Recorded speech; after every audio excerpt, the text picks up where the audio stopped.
అగ్రిగోల్డ్ భూములను అధికారిక డాక్యుమెంట్స్ తోనే కొనుగోలు చేశామన్నారు మాజీ మంత్రి జోగి రమేష్. నేను నా కుటుంబ సభ్యులు ఏ తప్పు చేయలేదని అన్నారు.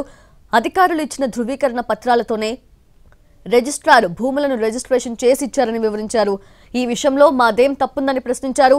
రాజకీయ కక్షతోనే కేసులు పెడుతున్నారని, తప్పించి వేరేదేమీ లేదంటున్న జోగి రమేష్ తో మా ప్రతినిధి శ్రీకాంత్ ఫేస్ టు ఫేస్ ఇప్పుడు చూద్దాం.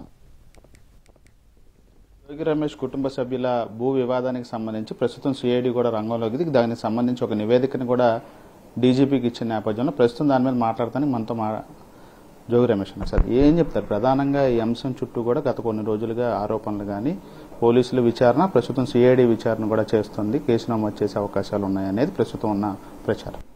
నెల రోజులుగా ఈ తతంగం అంతా నడుస్తూ ఉంది. నేను ఒకటే చెప్తా ఉన్నా,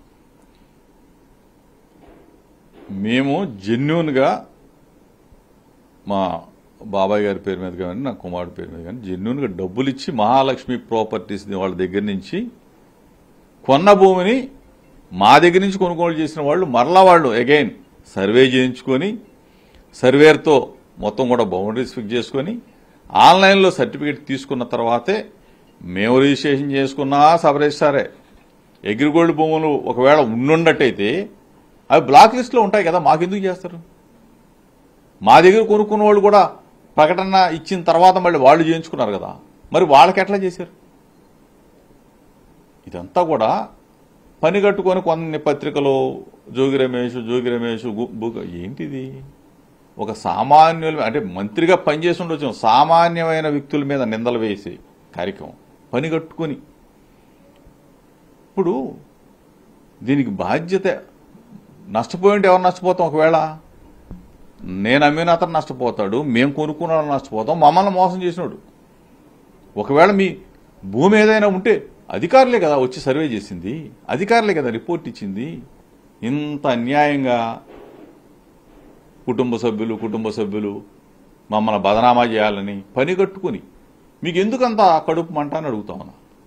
ప్రభుత్వానికి విజ్ఞప్తి చేస్తా ఉన్నా, పోలీసు వాళ్ళకి విజ్ఞప్తి చేస్తా ఉన్నా, దీన్ని పని కట్టుకుని తప్పుగా మీరు దీన్ని చిత్రీకరించే కార్యక్రమం చేయొద్దని చెప్పి చెబుతా ఉన్నాం. అంటే సార్, ఇప్పటికే 3 రెవెన్యూ అధికారుల మీద కూడా సస్పెన్షన్ వేటు కూడా వేశారు. మీరు అన్నట్టు దాని ప్రకారం చూస్తే అధికారులు ఇచ్చిన సర్టిఫికెట్తోనే వెళ్తున్నారు. అంటే మీకేం సంబంధం లేదు, అధికారులు అంటారా? అంతే కదా, అసలు మాకేం సంబంధం ఉంటుంది? ఒకళ్ళ దగ్గర మేము ఆస్తి కొనుగోలు చేసాము, డబ్బులు కట్టాము, రిజిస్ట్రేషన్ చేసుకున్నాం. అక్కడ రిజిస్ట్రేషన్ చేసుకునేటప్పుడు పేపర్ ప్రకటన ద్వారా ఈ పలానా ఆస్తిని మేము చేసుకున్నాం అని చెప్పాము. మా దగ్గర కొనుక్కునే వాళ్ళు సర్వే చేయించుకున్నారు, అధికారులు ఇచ్చిన సర్టిఫికెట్ ప్రకారం సబ్ రిజిస్టర్ రిజిస్ట్రేషన్. ఎక్కడ తప్పు జరిగింది, ఎక్కడ పొరపాటు జరిగింది చెప్పాలి. అంటే సీజుడ్లో ఉన్నటువంటి సర్వే నెంబర్ని మీరు తప్పుగా పడిందని చెప్పి సవరణ చేయించి డాక్యుమెంట్ రిజిస్ట్రేషన్ చేసుకున్నారనేది ఆరోపణ. సవరణ చేసింది ఎవరు? జోగి రమేష్ కాదే.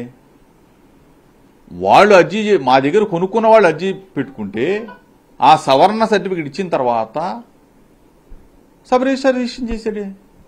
ఎక్కడ కూడా దీంట్లో దాపరకం లేదు, ఎక్కడా తప్పు జరగలేదు.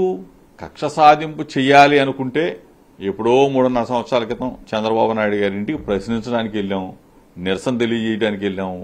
ఆ క్రమంలో నా కారే పగలు కొట్టారు, నా మీదే దాడి చేశారు, మా అనుచరుల మీద గాయపరిచారు. ఇవన్నీ జరిగిపోయిన తతంగం. దాన్ని మళ్ళీ ఇప్పుడు తీయాలి అనుకుంటే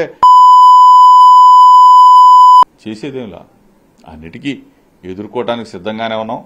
గతంలో జరిగిన ఘటనల మీద ఇప్పుడు కేసులు నమోదు చేయడం మీద కాకుండా ప్రజలకి మంచి చేసే అంశం మీద అయితే కూటమి ప్రభుత్వం దృష్టి పెట్టాలని చెప్పి జోగి. కెమెరా పర్సన్ ఈశ్వర్తో శ్రీకాంత్, ఎన్టీవీ, విజయవాడ నుంచి.